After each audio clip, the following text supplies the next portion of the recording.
വിശ്വാസിയെ സംബന്ധിച്ചിടത്തോളം അവർ വ്രതാനുഷ്ഠാനത്തിലൂടെ നേടിയെടുത്ത ഒരു വലിയ കരുത്തുണ്ട്.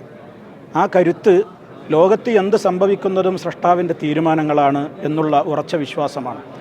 ആ വിശ്വാസത്തിൽ അധിഷ്ഠിതമായിക്കൊണ്ടാണ് അവൻ കൃത്യമായി തന്നെ മുന്നോട്ട് പോകുന്നത്. ഈ രാജ്യത്തെ നല്ലവരായ ഭരണാധികാരികൾ നമ്മൾ ആരാധന നിർവഹിക്കുന്നതും ശാന്തമായ അന്തരീക്ഷത്തിലാവണം, അവരുടെ മനസ്സുകൾക്ക് അസ്വസ്ഥതയുണ്ടാവരുത് എന്ന നിലക്കാണ് ഈദ്ഗാഹുകൾ വിട്ട് പള്ളികൾ മാത്രമാക്കിയത് തന്നെ. അത് തന്നെ വലിയ ഒരു മാനവികതയുടെ വലിയ അടയാളമാണ്. അതുകൊണ്ട് സമൂഹത്തിൽ കേൾക്കുന്ന ഇപ്പോഴത്തെ ഈ അശാന്തിയുടേതായ അഭ്യൂഹങ്ങളും കിംവദന്തികളുമൊന്നും നമ്മൾ ഒരിക്കലും പ്രചരിപ്പിക്കരുത്. ഈ രാജ്യത്തെ ഭരണകൂടം നമുക്ക് ഔദ്യോഗികമായി പുറത്തുവിടുന്ന വാർത്തകൾ മാത്രമേ ഷെയർ ചെയ്യാവൂ. അല്ലാത്തത് കടുത്ത കുറ്റമാണെന്ന് എല്ലാവരും മനസ്സിലാക്കിയിരിക്കേണ്ടതുണ്ട്. ഐക്യവും സാഹോദര്യവുമൊക്കെ ഊട്ടിയുറപ്പിക്കുന്നതാണ് നമ്മുടെ പെരുന്നാൾ.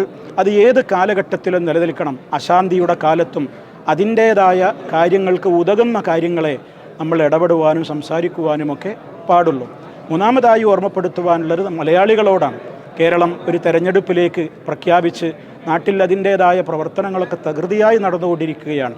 വിശ്വാസികൾ ഒരു മാസക്കാലം അവർ വലിയ നിയന്ത്രണത്തിലായിരുന്നു. നാവ് നിയന്ത്രിച്ചു, കണ്ണ് നിയന്ത്രിച്ചു, വാക്കുകൾ നിയന്ത്രിച്ചു, നോക്കുകൾ നിയന്ത്രിച്ചു, എല്ലാം.